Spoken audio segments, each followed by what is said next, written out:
A student said to me recently, since my Kundalini awakening, I've had so many strange health issues. And I hear that a lot. Because once you start working with energy, it's not always clear what's actually happening. You start to feel shifts in your body, in your mood, in your sleep, in your energy. And naturally, you want to understand it. Sometimes we even want it to mean something. But when we rush to label everything as spiritual, what can actually end up happening is we end up missing what's actually true. And that's what I want to talk about today. So let's have a look at the spiritual reflex. Once you start feeling things move in your system, the heat, the surges of energy, the strange sensation, it's so easy to develop a reflex. And what that reflex says is this: every twinge becomes a message. Every crash gets labeled as integration, and every headache is a clearing. And the ego loves this stuff, doesn't it? Because it keeps you in the story, it keeps you in the process. It gives you a way to bypass being human and still feel like you're evolving. But just because you found new language for your symptoms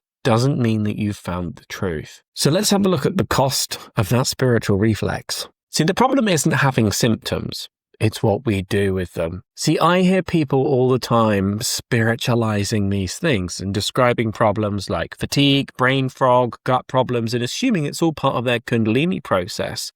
And yes, when energy does start to move, it absolutely 100% messes with your bioenergetics. That is real. So weird things do happen. But a lot of the time, these issues aren't coming from Kundalini. If I'm going to be really honest with you, a lot of them are coming from poor diet, from stress, from mindlessly ingesting things that don't belong in the system, and dehydration. I remember years ago, I used to get these strange rashes that would show up on my belly. It was inflamed, reactive skin.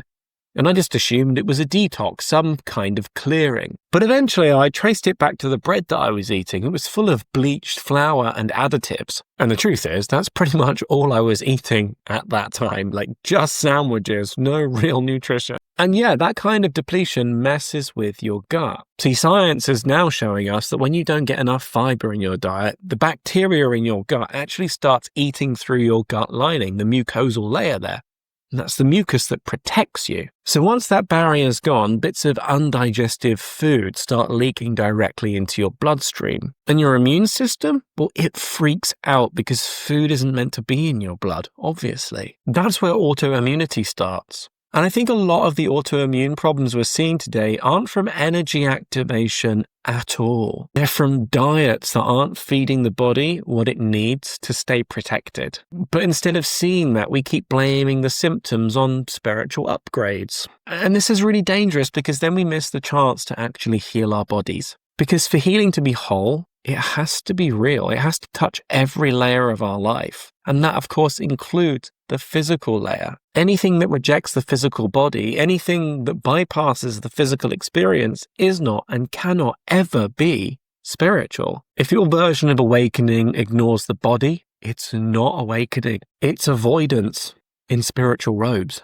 And this is where discernment really matters the most. So let's have a look at a way of how we can take more responsibility holistically. Because yes, as you purify your energy, you will feel lighter.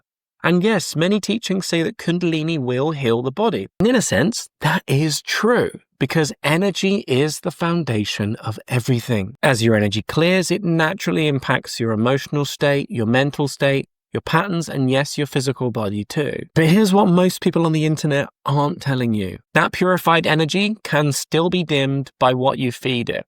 Be that food, be that content, be that people or environments. If you keep pouring toxins into your system, physically or energetically, you are going to feel the effects, that's for sure. Not because the energy isn't there, but because the vessel isn't aligned to carry it in such large quantities anymore.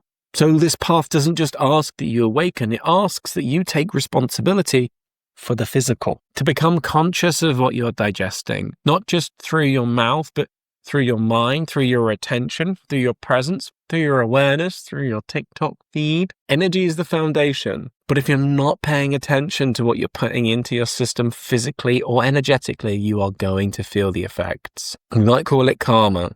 And it's not punishment. It's just how it works. So if you want to understand how that healing process actually works across all 5 layers of your being, go and watch the video that I made for you right here on the 5 layers of the soul.